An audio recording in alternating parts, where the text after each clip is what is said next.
Capítulo 18. Los Fencers. Hubo unos segundos de silencio y después Mosolov dijo unas palabras intangibles a Niels, que se quejaba de la quemadura. «No hay por qué dejar que una buena comida se eche a perder», dijo Kolya. Mosolov, con voz calma, «le he dicho que vuelva a poner la olla en el fuego y que avive la lumbre. No creo que se atreva a intentar ninguna tontería. Has de saber que tengo por aquí a unos cuantos hombres y que con toda seguridad habrán apresado a Paula, de forma que lo mejor que puedas hacer». Se detuvo sin completar la frase y dio un respingo que se denotaba subido de miedo. El humo se espesó unos momentos y enseguida volvió a dispersarse al hungar Niels de las brasas. Von advirtió que alguien había agarrado a Kolya por los pelos y tiraba de su cabeza hacia atrás, mientras una mano blandía un cuchillo lapón y colocaba el filo en la garganta del ruso. El fuego cobró vida y a la luz de las llamas el feo rostro de Ashlu se hizo visible por detrás de Kolya. «Perdona, James». Paula estaba en el interior de la tienda, junto a la piel que tapaba la abertura de acceso. Llevaba una pistola automática en la mano. «No quise decírtelo, pero los míos vieron cómo Kolya hace un par de horas se colocaba en la tienda. Me serviste de cebo». «Pues podrías habérmelo advertido». La voz de Von tenía un tono de acritud. «Ya estoy acostumbrado a que me sirvan en bandeja a los leones». «Te pido perdón otra vez». Paula avanzó unos pasos. «La verdad es que tenía algunas cosillas pendientes. Aquí el amigo Kolya se había traído un grupo de camaradas, 6 en total, después de que Ashlu y Nile vieron que Kolya había conseguido reptar hasta el interior de la cota. Dieron buena cuenta de ellos. Gracias a eso soy ahora una mujer en libertad y no una prisionera de la KGB. Hay mucho más», empezó a decir el ruso, pero luego lo pensó mejor y cerró la boca. «Ándate con cuidado, Kolya», dijo Paula con una gran sonrisa. «Ese cuchillo que Ashlu aprieta contra tu cuello tiene el filo de una guillotina. Con un buen tajo te puede descabezar». Se dirigió a Niels y le dirigió unas palabras apresuradas. El rostro de Lapón se contrajo en una mueca de maligna complacencia. Realzaba por la luz trémula de las llamas, moviendo la mano chamuscada.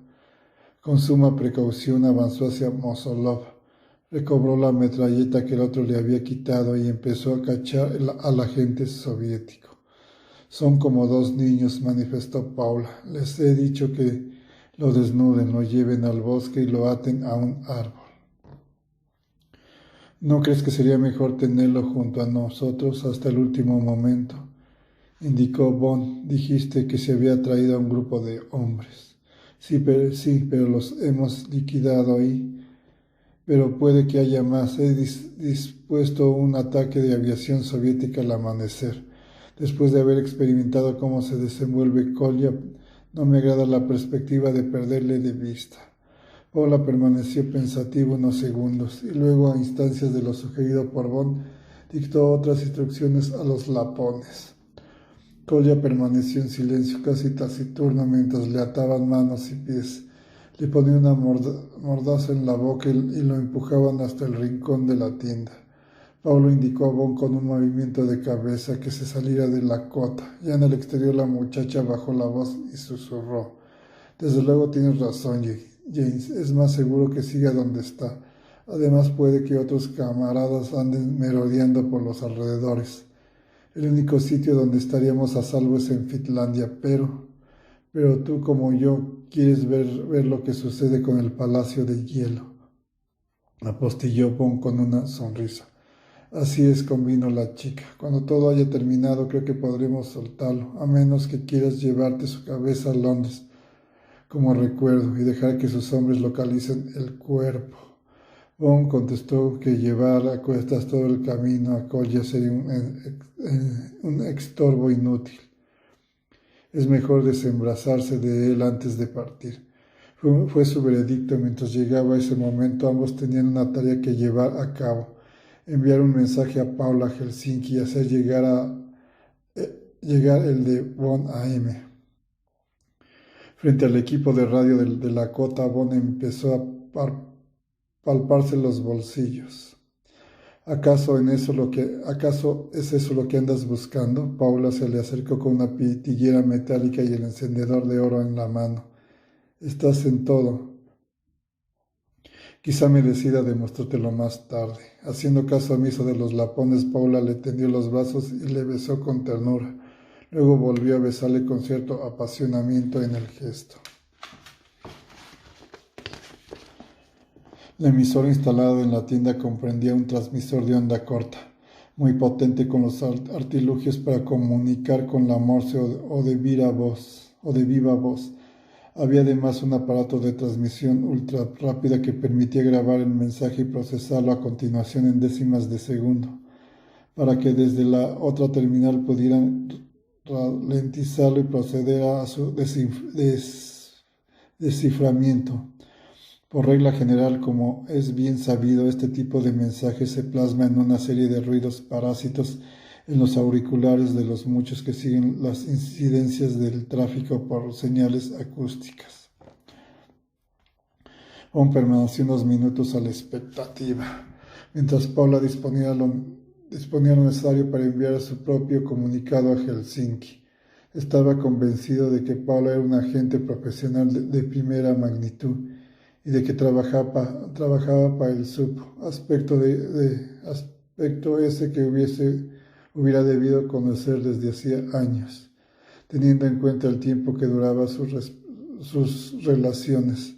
Paula había comunicado ya el nombre clave que utilizaba en los actos de servicio, y le satisfazó enterarse de que la operación contra Von Gloda se le conocía por Bouma, un antiguo término lapón que significaba empalizada o cercado, alusivo a los vallados en que este pueblo que encierra a los renos para hacerlos criar. Habiendo perdido todo el equipo excepto la Heckler & Koch automática y lo que pudiera quedar en el SAT aparcado en el Hotel Rebontiu, Bond no tenía medio de enviar un mensaje cifrado. Mientras Paula manipulaba el transmisor, uno de los lapones que habían estado casi todo el tiempo en la cota permanecían junto a la chica. Al otro se le dieron instrucciones de que vigilase el búnker y la pista de aterrizaje. Por fin, después de algunos titubeos, Bond redactó un mensaje que se pudiera transmitir oralmente de forma satisfactoria. Decía así: de la Central Oficial de Comunicaciones de Cheltenham, AM, stop. Rompehielos se ha ido al traste, pero se espera alcanzar el objetivo al amanecer del día de hoy. Stop. Regresará lo antes que pueda. Stop. Mensaje urgentísimo, repito, urgentísimo.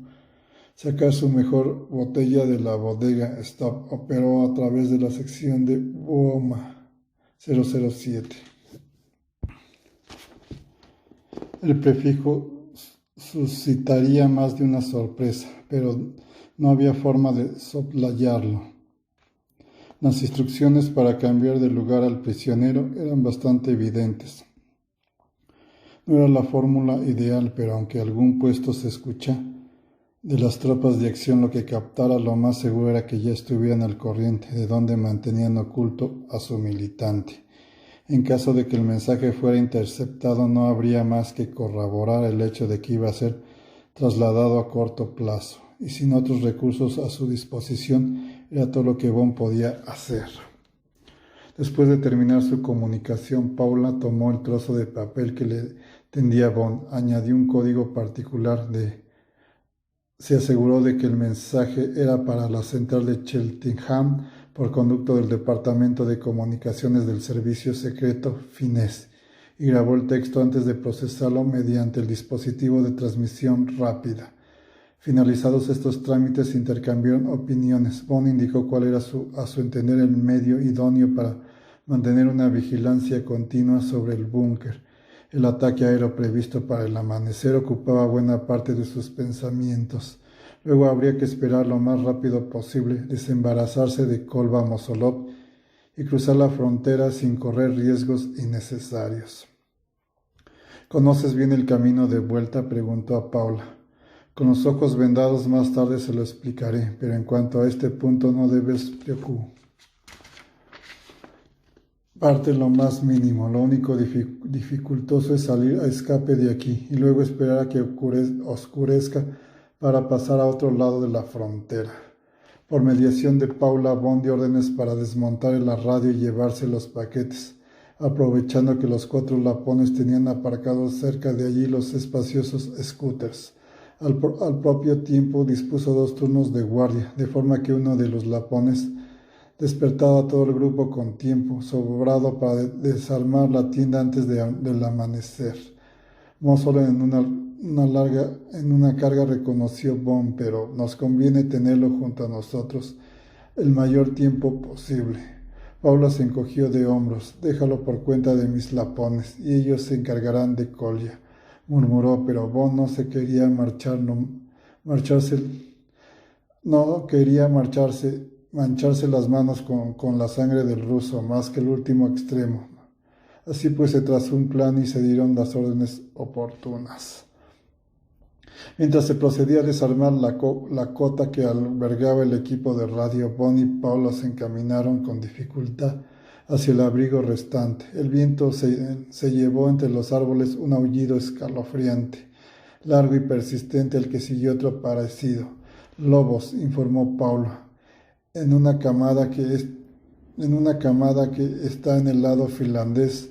Los guardias fronterizos han tenido un año de cosecha abundante, a razón de un par de lobos semanales prácticamente por patrulla más de 3 osos desde Navidad. Ha sido un invierno singularmente duro, y no debes mostrarte muy crédulo cuando se diga que los lobos no son animales peligrosos. Si el invierno es malo y escasea la comida, atacan sin discriminación, sean hombres, mujeres o niños.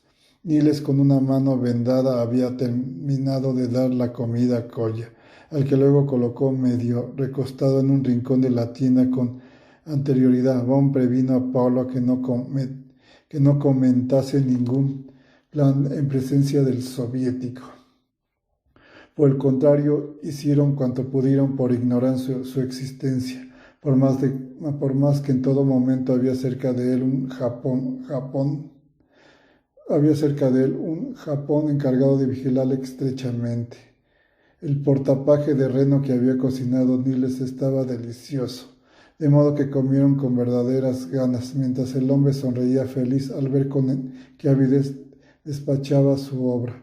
Durante el corto tiempo que Bond llevaba en la atalaya de observación de Paula, había empezado a sentir una sincera admiración hacia sus duros y resistentes ayudantes japonés.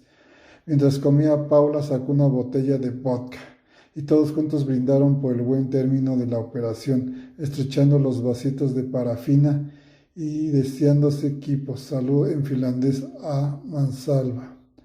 Terminando el refrigerio, Paula se acomodó junto con Bond en uno de los sacos de dormir más anchos. Mosolot parecía estar dormido y muy pronto la pareja, tras algunos tiernos abrazos, se sumió también en el sueño. En un momento dado fueron despertados por Ashlu, que sacudió con fuerza a Bond por el hombro. Paula, que ya estaba despierta, tradujo las palabras del hombre y dijo que se observaban movimientos en el búnker. Todavía falta media hora larga para el alba, anunció. Está bien. Bond se hizo cargo de la situación.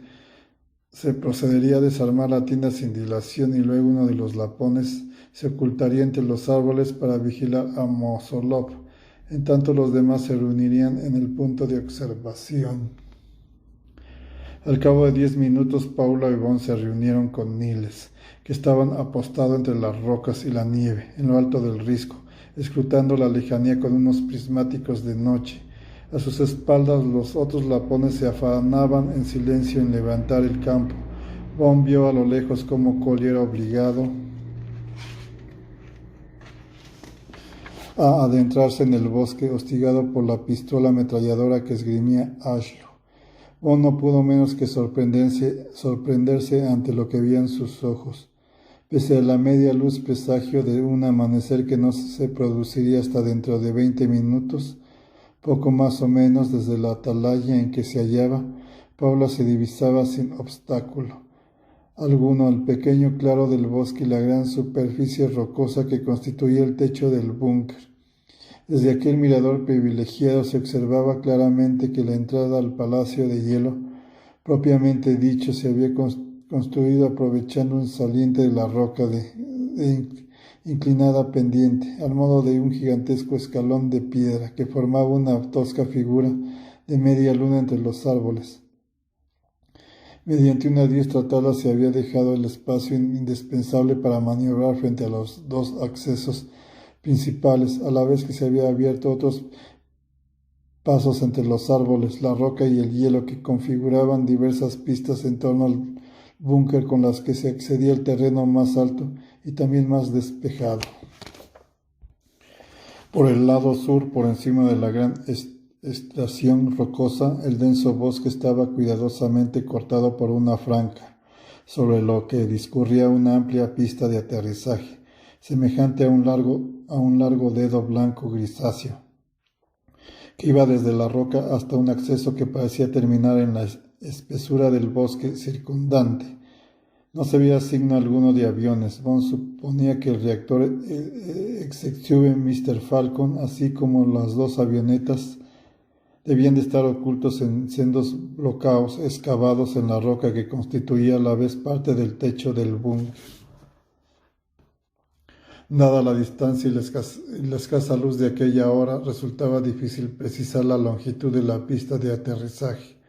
Bond se limitó a estimar que un despegue en una zona arbolada apenas dejaba margen para el error, pero como Bongloda ya había dado muestra de su gran capacidad, era imposible que la pista en cuestión dificultara más de la cuenta el despegue o aterrizaje de los aparatos. Más abajo, el ejército particular de Bongloda se aprestaba a evacuar sus cuarteles. Se habían encendido los focos instalados bajo los árboles, mientras las enormes puertas que daban paso a la rampa para el tránsito rodado que se hundía en las entrañas del Palacio de Hielo estaban abiertas y proyectaban un potente haz oblicuo de luz sobre los árboles. Paula murmuró unas cuantas palabras al oído de Nilex y luego se volvió hacia Bond. Por el momento no hay novedad, ningún vehículo ni avión a la vista, aunque Nilex dice que se observa mucho movimiento entre los árboles. Confiemos en que Kolya sea formal y los rusos lleguen a tiempo para destruirlos, respondió Bond. Tan pronto hagan su aparición nos sepultaremos en la nieve, como si fuéramos estatuas, murmuró Paula. Supongo que las instrucciones de Kolya habrían sido muy precisas, pero no quiero que me dé en la cabeza ningún cohete perdido. Apenas había terminado de pronunciar estas palabras cuando se oyó a lo lejos el hiriente zumbido de un avión de reacción, como un lejano plañido traído por el viento. Al mismo tiempo, en el este, el sol adquirió un tinte sanguinolento. Se miraron mutuamente y Bond levantó la enguantada mano y cruzó los dedos en señal de suerte. Desplazándose ligeramente, los tres observadores se esforzaron por hundirse un poco más en la nieve.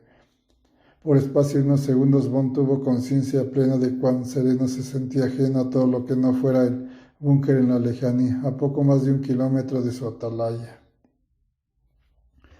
Por el noreste, a gran distancia, destellaba una serie de manchas luminosas de color anaranjado, a la vez que se elevaba un penacho de humo de tupido bosque.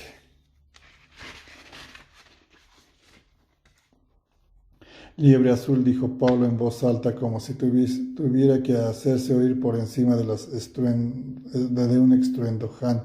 Sus palabras quedaron literalmente sofocadas por las ondas de choque supersónicas que precedían al vuelo de los aviones, un ruido sordo y prolongado que retumbaba con creciente fuerza y rodeó a Paula, Bond y Nichols.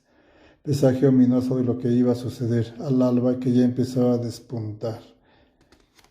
El primer par de cazabombarderos pasó en vuelo rasante sobre los árboles a la derecha de donde estaba oculto el trío, pero sin disparar ni dejar caer ninguna bomba. Surcaron el cielo como un rayo. En torno a las alas flotaban pequeños remolinos de vapor. pues a pesar de voltear a escasa altura, las temperaturas glaciales generaban estelas de condensación. Parecían dardos de plata, flechas de precisión provistas de grandes tomas de aire elevada, cola y alas en delta, que, junto con los timones de profundidad, contribuían a configurar una especie de larga, esbelta y móvil. Como guiados por la misma mano, los dos aparatos levantaron el morro hacia el cielo y ascendieron con gran estruendo, a increíble velocidad, hasta convertirse en unos puntitos plateados que viraron hacia el norte. «Fencers», comentó Bond con voz apagada. «Fencers, no entiendo», dijo Paula con cara de extrañeza. «Fencers es el nombre en clave que les aplica la OTAN». Los ojos de Bond se movían constantemente en espera de la siguiente pasada que estaba seguro iniciaría el ataque. Son los Sub-19 muy peligrosos cazabombarderos de ataque sobre objetivos terrestres. Pueden hacer mucho daño, Paula. Mentalmente repasó las características de aquellos aparatos. Los datos aparecieron en la pantalla en su memoria, como si de una computadora se tratase. Fuera motriz, 2 reactores de doble flujo, con dispositivo de inyección para obtener empuje adicional y potencia útil de 9.525 kilogramos, velocidad 1.25 Mach a nivel del mar y 2 Mach en vuelo a gran altura. Techo operativo de 18.000 metros, régimen o impulso ascensional 12.000 metros por minuto. Armamento: un cañón ametralladora de doble boca GSH-23 de 23 milímetros, encajado en el eje longitud inferior, y un mínimo de 6 estructuras rígidas para el lanzamiento de diversidad de misiles aire-aire o aire-tierra, teledirigidos o no. Radio de acción en misión de combate: 800 kilómetros con todo el armamento.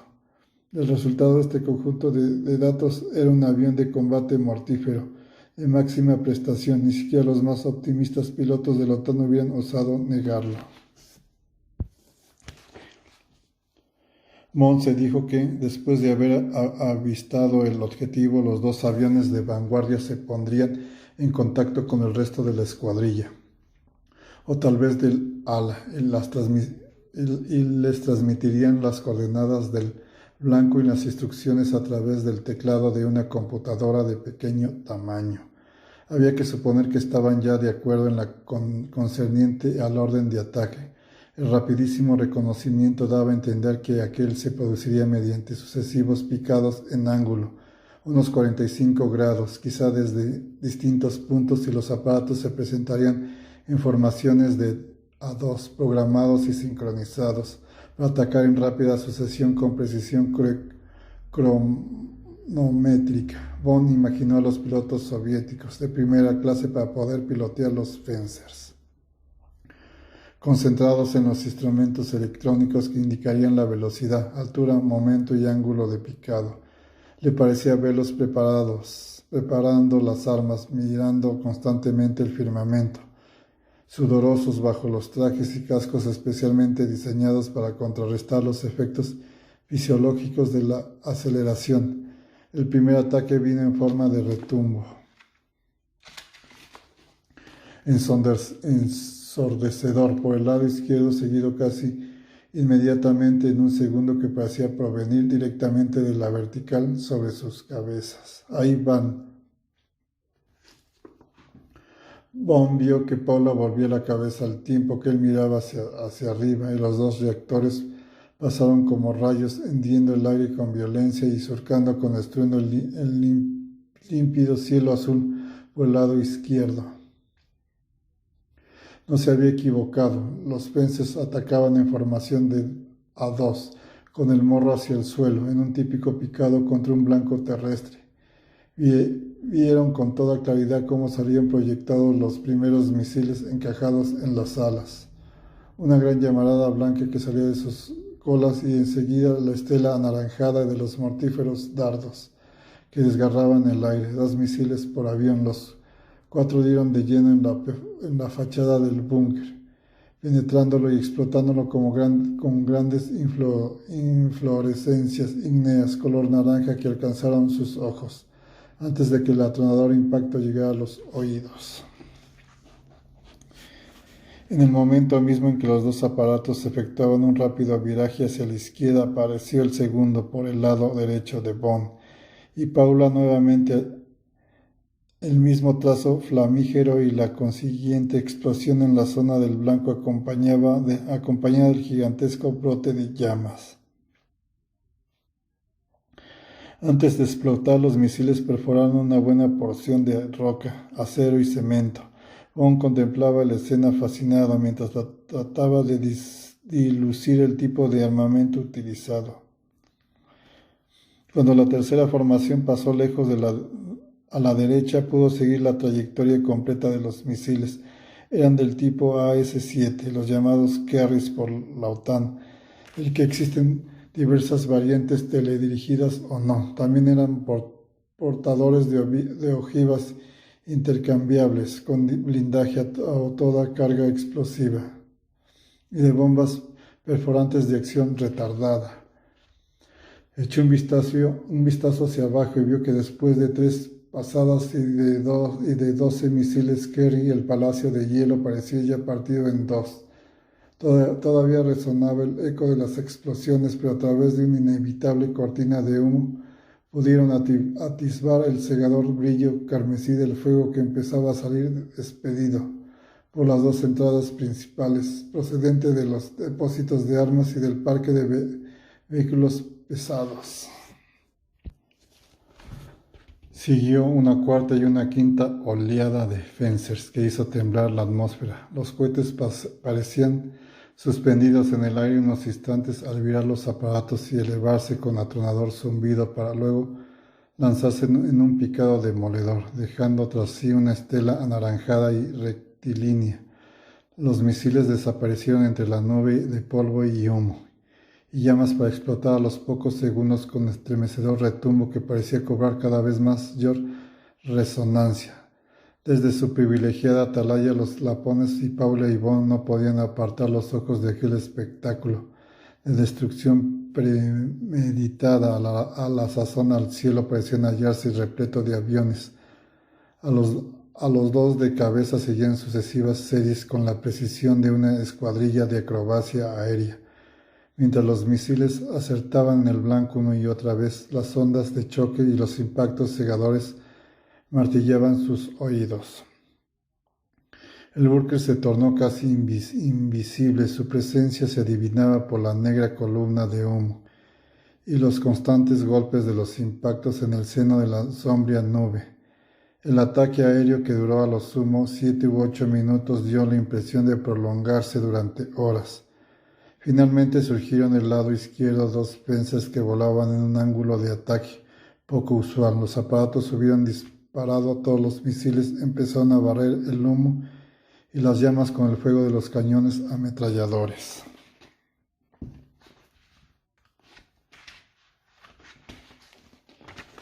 De repente redujeron velocidad, perdieron altura y enfilaron derechos a través de la columna de humo. En el momento que desaparecieron en lo más denso de la nube se produjo un gran retumbo, al que siguió un fragor parecido al de una erupción volcánica. En un principio Bond creyó que los Fencers habían colisionado sobre el blanco. Luego la negra humareda se convirtió en una gran bola de fuego que iba extendiéndose y agrandándose.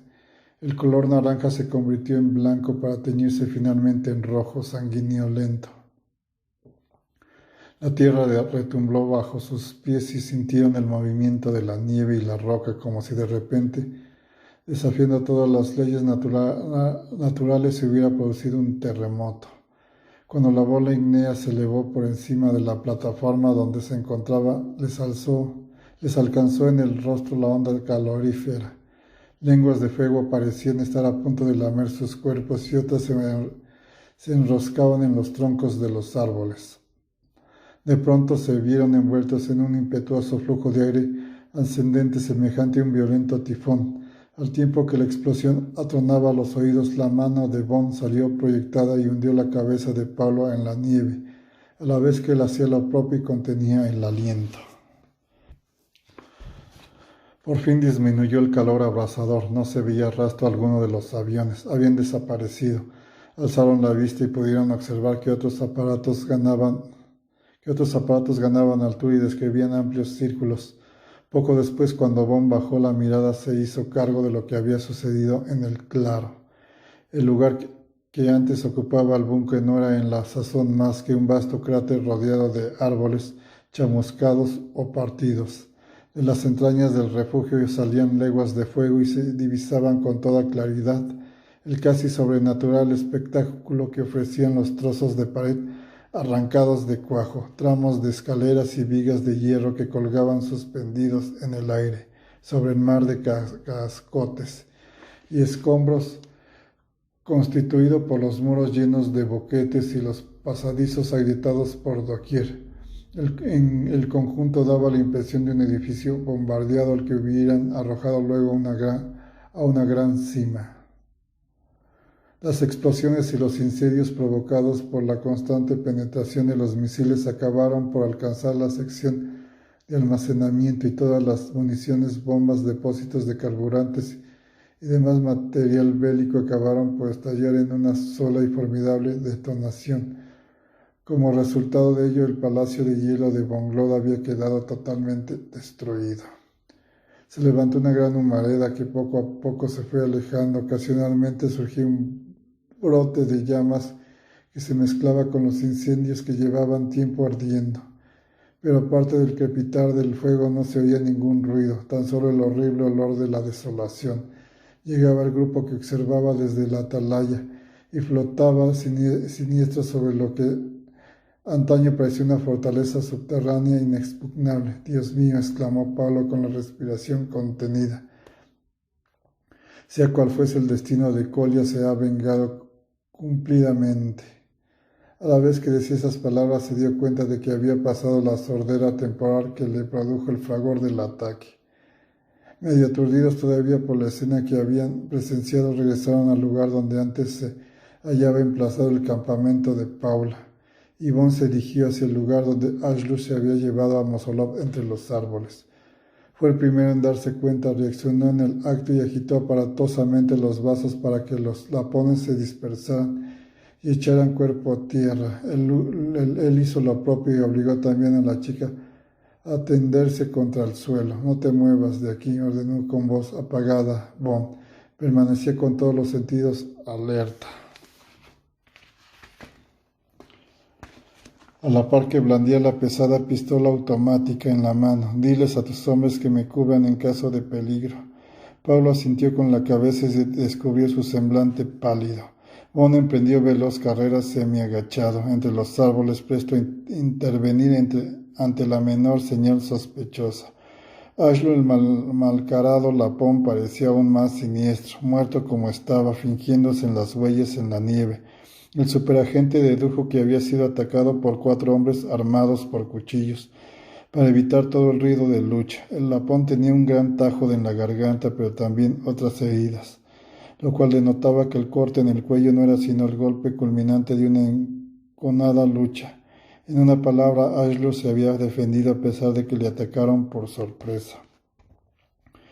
No había la menor huella de Colia Mosolov. Incluso el más necio de los mortales había comprendido que aquellos parajes no eran el lugar más ideal para dar un paseo. Mientras regresaba junto a Paula, Bond se preguntó si los scooters seguían intactos en el mismo lugar y si Colia tenía intención de lanzar un contraataque sin dilación. Paula se sintió muy afectada cuando Bond la puso al corriente de lo sucedido. Más tarde le confesaría que Ashlu había colaborado con ella en infinidad de ocasiones y que era uno de los auxiliares más valiosos de que disponía en el lado ruso de la frontera. Sin embargo, transmitió la noticia a los compañeros del muerto sin un temblor en la voz. Solo alguien que le hubiera observado muy de cerca habría descubierto hasta qué punto se sentía afectada por la desaparición de Ashlu. Bond dio órdenes precisas y rápidas. Uno de los lapones iría a comprobar lo que había sucedido con los scooters. Bond llegó a la conclusión de que si las máquinas seguían ocultas y en buen estado, el grupo debía emprender la huida sin tardanza. Como era lógico, lo que más le preguntaba era la posible presencia de los hombres que rescataron a Kolya en las proximidades de donde ahora se encontraban, prestos a terminar también con ellos. Asegúrate de que tu gente esté preparada para luchar ahora mismo. Y me refiero a luchar también por salir de aquí como sea en el caso necesario, especificó a Paula. Niles se adelantó y al cabo de unos minutos regresó con la noticia de que las máquinas estaban en perfecto estado y sin rastro de huellas que indicara que las habían localizado. En aquellos momentos Bond pudo entender por qué los lapones demostraron ser un enemigo tan formidable contra la invasión del ejército ruso en 1939. Se movían en el bosque con rapidez y sigilo, sin par. Progresaban por saltos y se cubrían mutuamente las espaldas en movimientos de avance. En ocasiones se hacían invisibles incluso a los ojos de Bond. Paula siguió la saga de su amigo, pues ella era la que iba a marchar en cabeza de la expedición, justo cuando llegaba al lugar donde estaban ocultos los scooters. Los tres lapones pusieron en marcha los motores. El rugido de los 4 motores parecía sacudir los árboles de los alrededores y Bond esperaba que un momento a otro empezara a llover los disparos. En cuestión de segundos, Paula ocupó el sillín delantero del gran Yamaha, con Bond detrás de ella y emprendieron la marcha aumentando la velocidad y sorteando los árboles siempre en dirección sur. Por el momento no surgieron obstáculos. Tardaron casi 2 horas en completar el recorrido previsto. Bond, que a pesar del frío y de lo incómodo de su postura, no perdía detalles. Se dio cuenta de que los 3 lapones le seguían en círculos, desplegándose y protegiéndose durante todo el camino de una posible emboscada. En un momento dado, cuando tuvieron que aminorar la velocidad por lo accidentado del terreno, Bond creyó haber oído el rugido de otros motores de unos scooters.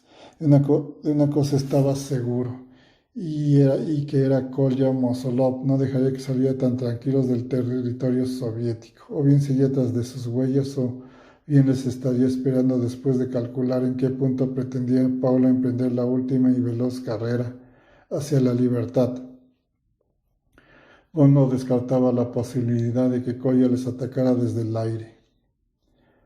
Por fin detuvieron la marcha al resguardo de los árboles que se alzaban en lo alto de la ladera del valle limítrofe entre Finlandia y la Unión Soviética, que discurría del norte a sur como el lecho seco de un río imaginario.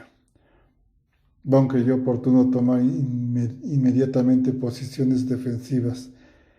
Él se quedó junto con Paulo al lado del gran Yamaha, en tanto los 3 lapones se adelantaban aún más en el bosque formado como una cuña protectora en torno a Paula, y el agente británico escaparían allí hasta que anocheciera, lo bastante para intentar el paso al territorio finlandés. ¿Confías en poder lograrlo?, preguntó Bond a Paula para probar su temple y firme voluntad. Me refiero a que no me gustaría terminar chocando contra una mina. Paula permaneció unos instantes en silencio. Si quieres probar fortuna por tu cuenta, empezó a decir con un leve tono de irritación en la voz. Tengo plena confianza en ti, Paula. Estaban detrás del scooter. Bond se inclinó hacia ella y la besó. La muchacha temblaba y no se precisamente de frío. James Bond sabía muy bien la zozobra en que la embargaba. Si Kolya se proponía actuar mientras todavía estuvieran en territorio soviético, tendrían que ser muy pronto. La luz empezó a disminuir y Bond sintió que el nerviosismo hacía presa en él. Niles se había ocultado entre el ramaje de un pino. Bond no podía verle. Por supuesto, ni siquiera se dio cuenta de que trepaba al árbol. Y si estaba al tanto del hecho, era porque Lapón le había indicado a Paula cuáles eran sus intenciones. Por más intentos que hacía y por más que forzaba la vista, Bond no conseguía avistar al hombre. Por otra parte, la luz que se iba amortiguando por momentos no contribuía a ello. De repente llegó la llamada fase o instante azul, aquel reflejo verde azulado que proyectaba la nieve en la atmósfera y que confería una nueva perspectiva al ambiente y al paisaje. ¿Preparada? Bond se volvió hacia Paula y vio que ésta asistía con corto movimiento de cabeza. En el momento en que sus ojos se apartaron del pino en el que sabía que se ocultaba Niles, sonó el primer disparo. El tiro provenía directamente del árbol en cuestión, de lo que cabía deducir que el lapón había visto primero a los hombres de Kolya. Todavía no se había apagado el eco del disparo, cuando sonaron nuevos estampidos de armas de fuego. Parecían venir de un semicírculo que había enfrente de donde se hallaba en el interior del bosque. Tiros sueltos y también mortíferas ráfagas de metralleta. Resultaba imposible precisar el número de atacantes, ni siquiera asegurar que estaban avanzando. Todo lo que Bond sabía era que delante de ellos se libraba un encarnizado combate. Aunque el periodo azul no había dado paso a la oscuridad, no tenía sentido permanecer a la espera. Paula ya había dicho que los lapones estaban dispuestos a frenar el paso de todo lo que Kolya mandaba por delante. A la vez que trataban de escapar, había llegado el momento de comprobar estas palabras.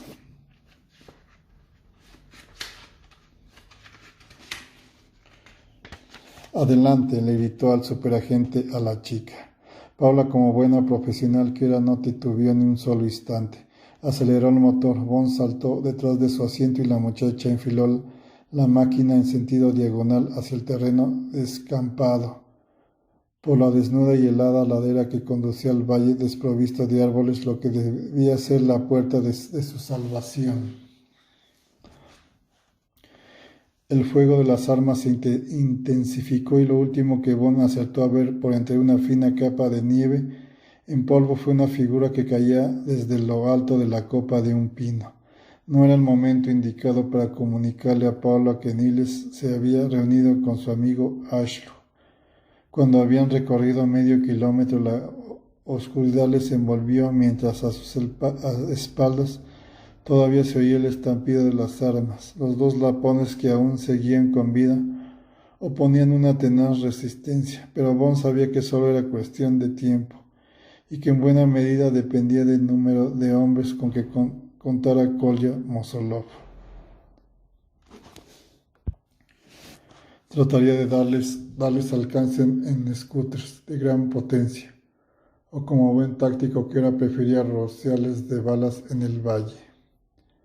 La respuesta les llegó cuando se aproximaban lanzados a toda velocidad al lecho del valle, a una distancia de 3 o 4 kilómetros de la otra vertiente, y en consecuencia de la salvación, por encima del zumbido del motor, se oyó un ruido sordo, muy alto sobre sus cabezas, y enseguida el paraje quedó iluminado por una bengala sujeta a un paracaídas que apareció una luz misteriosa y brillante por la nieve y el hielo del sector que estaban cruzando.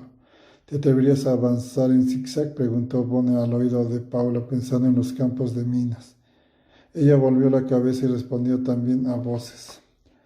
Pronto lo averiguaremos. Al tiempo que decía estas palabras, alzó la barra del manillar, lo que provocó un violento desplazamiento lateral de la máquina. Al mismo tiempo, a la izquierda de Bond resonó el inquietante estampido de las balas hendiendo el aire. Paula volvió a levantar el manillar, poniendo en ello la fuerza que uno saca cuando pasa por situaciones desesperadas. El scooter se desvió bruscamente y torció el rumbo, se enderezó y emprendió una marcha, a veces zigzagueante y otras avanzando, casi de costado, para luego, dando todo el gas, situarse de nuevo en la línea recta hacia su objetivo.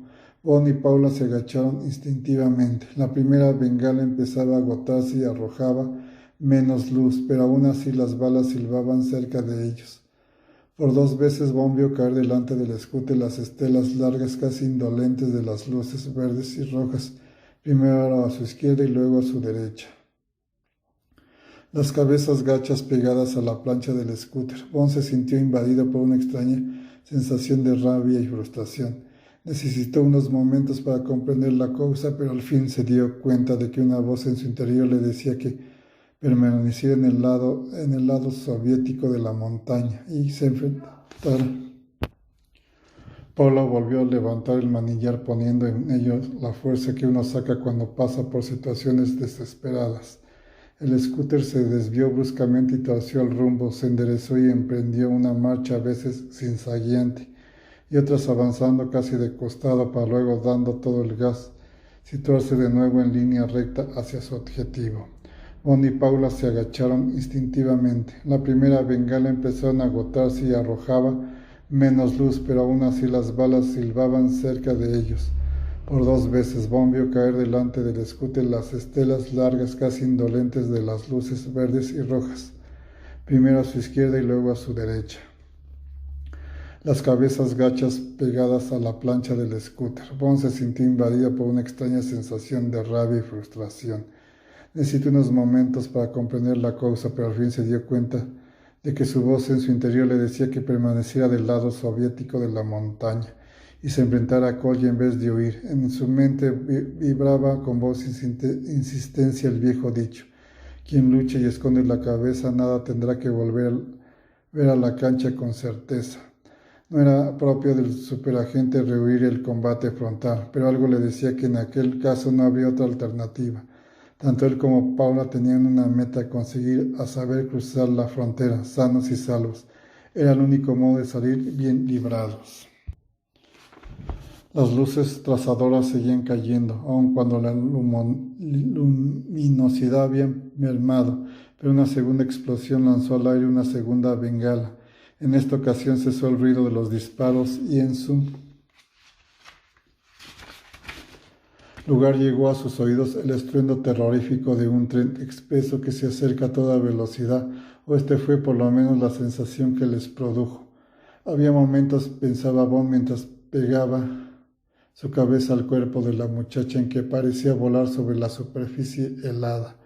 Luego retornó el impacto de los morteros, esta vez delante de ellos y a la derecha. 3 grandes explosiones color naranja cegaron momentáneamente sus ojos en la oscuridad. Luego una especie de luminiscencia residual inundó su retina.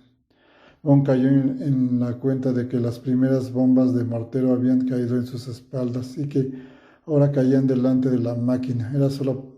Eso solo podía significar que el enemigo estaba acotando el blanco y que muy probablemente la próxima andanada les aceptaría de lleno, salvo el caso claro estaba de que Paula quedara fuera del campo de tiro. Sin duda Paula estaba haciendo lo increíble para salir del trance. Con el acelerador a todo gas, el scooter Yamaha apenas rozaba la nieve helada. En la lejanía, a través de la tenue claridad, los bosques de la zona situaba el territorio finlandés. Se atisbaban como una masa sombría en la penumbra ártica. Aún pasaron por otro momento de gran peligro. El ruido sordo del disparo, el silbido de la bomba, siguiendo una trayectoria cercana a la máquina que constituía el blanco, y nuevos retumbos amenazadores. Pero la impresionante velocidad que Paula había imprimido al Yamaha hizo que resbalaran el campo de tiro de los morteros. Otras 6 explosiones atronaron el espacio, pero esta ocasión cayeron detrás de ellos y bastante desviadas, salvo en el caso de que fueran a chocar contra una mina. Y habían sido muchas las oportunidades de que eso ocurriera. Conseguirían su objetivo.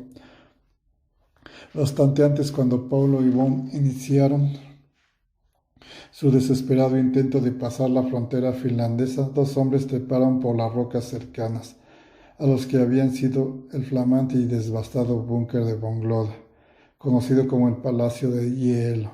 Dada la oscuridad reinante, era improbable que pudieran ser avistados. Desde que se produjera el demoledor ataque aéreo de madrugada, los 2 hombres habían trabajado con desnudo en el único y minúsculo fragmento del búnker que por verdadero milagro se mantenía en pie. Era un bloqueo de hormigón armado que albergaba una avioneta de tonos grisáceos, un Cessna 150 con motor provista de unos esquís montados sobre el tren de aterrizaje. En el momento en que empezaba a menguar la pobre luz del día, consiguieron al fin destrancar las puertas del hangar, combados por las explosiones. No parecía que el aparato hubiera sufrido daños, si bien la pista de despegue estaba agujerada y cubierta de cascotes. El hombre más alto dio unas amigables instrucciones a su acompañante, que tanto empeño había puesto en la tarea de desbloquear la entrada del hangar. Con el mismo afán del individuo en cuestión se abrió camino por la pista, eliminando los obstáculos más aparatosos que encontraban a su paso, hasta dejar relativamente libre un tramo que se extendía delante del Cessna. El motor dio señales de querer ponerse en marcha, parpadeó unas cuantas veces y por fin la hélice giró con un zumbido reconfortante y regular. El más pequeño de los sujetos desanduvo el camino, saltó a la cabina de mandos junto al hombre de elevada estatura y la avioneta empezó a moverse cautelosamente, como si el piloto estuviera tanteando la seguridad de la plancha.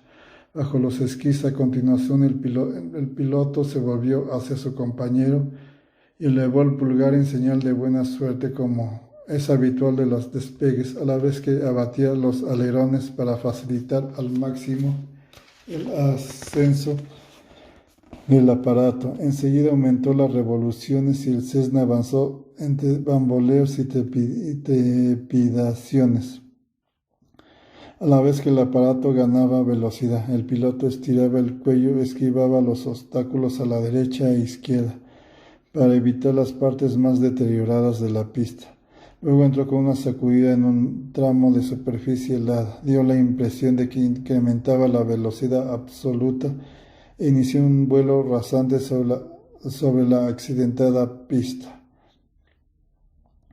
Los árboles se vislumbraron amenazadores delante de la cabina.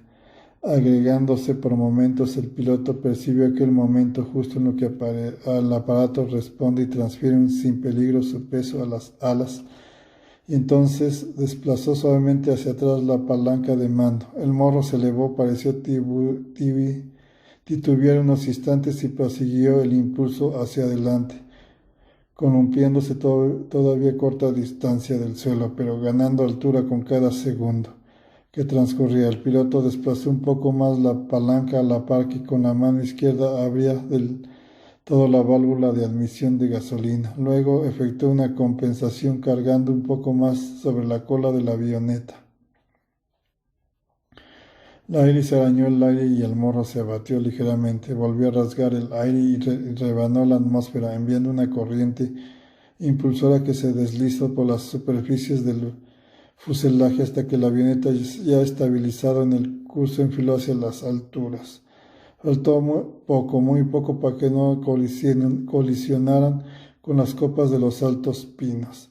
El conde von Gloden esbozó una sonrisa, trató el rumbo y dirigió el Cessna en su marcha ascendente hacia su próximo objetivo. Aquella jornada hubiese podido acabar en una catástrofe, en una derrota apabullante, pero todavía no había acabado con él.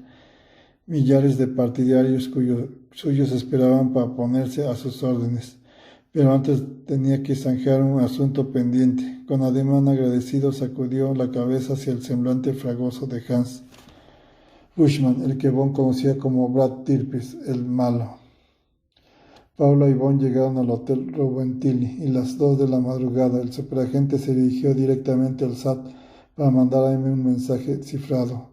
Puso especial cuidado en los términos que empleaban. Cuando llegó al mostrador de la recepción, le encargaron una nota que decía: «Querido James, ocupamos la suite número 5. ¿Hay algún inconveniente que pasemos la noche y la mañana aquí y no salgamos para Helsinki hasta después del almuerzo? Te adora, Paula». Postdata: la verdad es que en estos momentos no estoy exhausta y me he permitir una botella de champán y unos filetes de magnífico salmón ahumado que preparan en este hotel. No sin satisfacción, Bond evocó los ocultos encantos de Paula y su singular sabiduría en el amor. Con paso vivo se dirigió al ascensor.